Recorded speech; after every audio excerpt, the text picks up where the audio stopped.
Throughout human history, a dream has been envisioned. To find the ideal place where human beings can develop, fulfill their dreams, and thereby contribute to leaving their mark on history. But at the same time, humanity has been enveloped in a control by society itself, which sets limits and norms for coexistence that often benefit a certain sector. No matter what political or social current this region follows, it will always be subject to control. But what would happen if that utopia existed, where you could develop without limits, whether religious, political, or ethical? Many hypotheses have been proposed. One of the most popular, and what is believed would happen, is that we ourselves would take care of destroying them, turning them into chaos, and then re-establish an order like the one we normally have. A very catastrophic scenario, and a game that touches on the subject, exemplifies it, and also leads the player into a mental conflict is BioShock. The game was developed by 2K Boston, later renamed Irrational Games, and distributed by 2K. It was released in 2007 for Xbox 360, PlayStation 3, and PC. Its main gameplay is that of a first-person shooter. That is, we see everything from the perspective of the main character and use different weapons to defend ourselves. The game places special emphasis on morality and the setting, creating a story from both elements, which focuses on the era of 1960, a time when certain measures were taken to transform global politics, focusing on the economy to direct efforts and the development of society. This is where BioShock creates a parallel and where the story begins, showing us what would happen if we abandoned all moral limits, allowing science to advance without any ethical boundaries, social restrictions non-existent. All in the hands of a tycoon who has become a dictator in the name of progress and freedom, creating his own city at the bottom of the Atlantic Ocean called Rapture. Everything begins while our character is traveling by plane over the ocean. Suddenly, we find ourselves in the middle of nowhere as the plane we are on crashes. In the distance we see a lighthouse, and to save ourselves we head toward it to take shelter and ask for help. Inside this building we realize it is the entrance to a secret place, and we get into a bathysphere, a vehicle that takes us to a place beyond our imagination. During the trip, we are welcomed by the creator and leader himself, Andrew Ryan, who explains the reasons why he created it. That is when we see the gigantic place and how impressive this underwater city is. Then we receive a call from Atlas, who asks us to help him find his family via radio. Entering the city, we see that everything is destroyed and the people are suffering a civil war for control. Additionally, they have been deformed by the abusive use of plasmids and Atom, having lost their sanity amid so much excess. As if that weren't enough, Andrew Ryan himself believes that we are a government agent trying to put an end to his dreams. Thus, we find ourselves forced to delve deeper and help different people in order to escape this dystopia.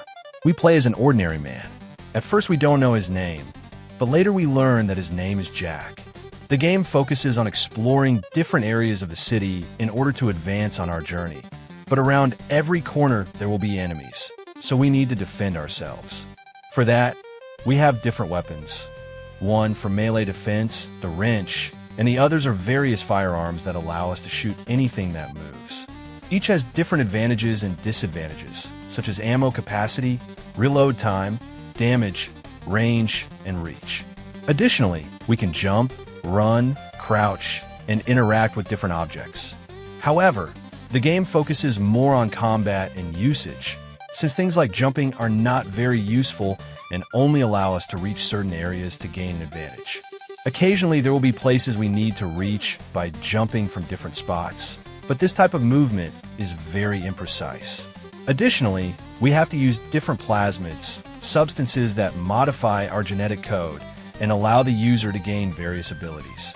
There are two types: offensive plasmids, which allow us to damage enemies by throwing electric bolts, fire, ice, and others.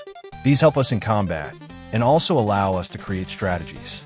For example, if we use an electric bolt on an enemy that is in water, the effect will be much more powerful, with the downside that if you're also in the water, you will hurt yourself. Also, in the environment, there are different obstacles that we can overcome using these. We also have defensive plasmids that allow us to create decoys make enemies fight each other, or have a bodyguard. On top of this, we can equip ourselves with tonics, passive upgrades in different areas such as combat, physical performance, and engineering. They can make you take less damage, steal a little life when dealing damage, find more items, and other effects. The game has two different types of currency that allow us to buy things from vending machines. The regular currency, which allows us to buy ammo, medkits, and other things with different functions. And the second is Atom, a viscous liquid obtained from a very specific type of slug that contains unstable stem cells and allows genetic reconfiguration. This involves adapting our body to acquire these abilities. We cannot have all of them active or in our inventory at once, but we can change them at genetic banks to adapt to the situation. Normal money and many objects can be found in drawers, trash cans, lying around everywhere, and on corpses, both old ones and those we create. Atom, on the other hand, is scarcer and can only be obtained in very specific ways. We have 2 meters. One is your health, which decreases when you take damage. If it runs out, you die. To avoid this, we can carry up to 9 medkits, which when used restore a portion of health. We can also heal by consuming different foods, but sometimes they have consequences. For example, if we drink too much alcohol in a short time, our vision becomes blurred. The other bar is called Eve, and it is consumed when we use plasmids. Plasmids consume different amounts, and Eve can be recharged with Eve syringes, which we can carry like medkits. Additionally, certain objects recharge or decrease Eve. Depending on what we need, we must adapt to survive. If we are killed, we return to life via the Vita chambers in the environment at no cost. As we progress through the game, we find different things that help us create others. For example, we can get revolver ammunition, which can be crafted from various items at special machines.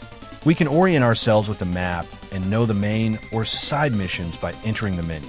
While playing, an arrow will appear showing us where to go. Hidden machines help us upgrade our weapons, allowing us to defend ourselves better against enemies, since as we advance, they become harder to defeat. The enemies are people called splicers, citizens who have become insane due to the conditions of the place. There are different types, but they are not very varied. We face those who attack with melee weapons, those with guns, those who use plasmids, among others. Aside from their attack patterns, the differences between them are not very great, and they die with one headshot. We also encounter security systems such as turrets, drones, and cameras. These activate when they see us, but they can be hacked by us in a mini-game, allowing us to take control of them and have them help us by attacking enemies. The only ones that stand out among everything we face are the big daddies. People who have been modified both physically and mentally, wearing a diving suit, and whose function is to be the protectors of the Little Sisters. Little Sisters are young girls who carry inside them the slugs that produce Atom, turning them into factories of this liquid. They were also instructed to think only about producing Atom from corpses and sucking their fluids. From them we obtain Atom for genetic recombination. The catch is that their protectors will give their lives for them and eliminate anyone who tries to get near them. So if we want to obtain this currency, we have to take down the impressive bodyguard, which has a lot of health, hits very hard, and withstands many blows. It is vital to determine a strategy against them, especially since there are different types with different defensive abilities. As we progress through the story, we can research all enemies to gain advantages against them and earn rewards. To do this, we must take photos of them, and depending on the action we take or the number of them, the photo will be rated and give us points, so it is necessary to do it to help ourselves. The bosses are a very bad point of the game. They are important personalities who have lost their sanity, but they're just a more resistant version of the different types of splicers. They run like crazy, take advantage of their minions, and have a health bar. They are really very generic, and there's a distinct lack of making these characters unique. To delve into the story and what happened in Rapture, the game includes audio diaries that tell us what different citizens experienced, what various personalities did and researched, as well as different events in the city. Occasionally, some ghosts appear to simulate what they experienced. This makes it very explanatory and didactic because to get into the game and know more, One has to investigate every corner to find the diaries. The game has a very important virtue that overshadows many of its problems: the setting. It is very immersive. The different dilapidated locations tell a story of what they were and what they have become, and you truly feel like you are in a city going through its worst moments. It makes you think about what those lights under the sea must have been like, because everything about Rapture is explained, from its design to how it was run and how it obtained energy. But it also has its flaws. The main one is the missions. Most are of the fetch quest type, making you feel more like an assistant checking off a supermarket list. You have to do it so many times that it becomes monotonous, generic, and frustrating, since it doesn't feel like there's really anything interesting to do. Another very annoying thing is hacking. Every time you do it, it's the same pipe connecting minigame. The problem is you'll do it so many times that by the end of the game it feels irritating, and you'll tend to abandon strategy simply because you have to do it. And as you can imagine, the further you advance, the harder it gets, making this a source of great annoyance. I would recommend it for its narrative, story, and setting. It is almost magical. It is one of those unique moments that only video games can give you. Seeing Rapture for the first time is impressive, together with the different scenes where a struggle between rich and poor occurred. It's very good. Additionally, the essentials are explained, but if you want to delve deeper into this world, you have to look for it, and it will be explained to you, being very precise and illustrative in its entire environment, without the need to speculate. And then there are those iconic enemies like the Big Daddies, monsters that, when you encounter them, give you that doubt about whether it's convenient to fight them now or another time. I would not recommend it if you like fighting bosses. They're terrible here.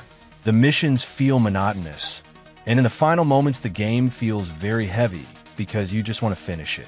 If you like playing online or with other people, you can't, because it is single player only. If you like horror games, this one is bad. It only relies on little jump scares from enemies appearing out of nowhere. The game shines greatly in its story, and that is the main reason to play it, along with the fact that your moral actions affect the outcome. There is an HD remake for the consoles of the next generation after the original release, so it can be obtained very easily, as well as the different games in the BioShock franchise.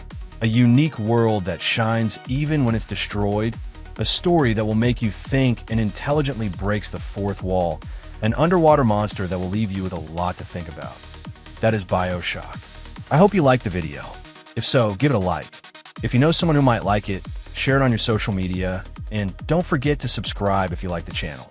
If you have any questions, have any suggestions, or simply want to comment something, don't hesitate to do so in the comment box.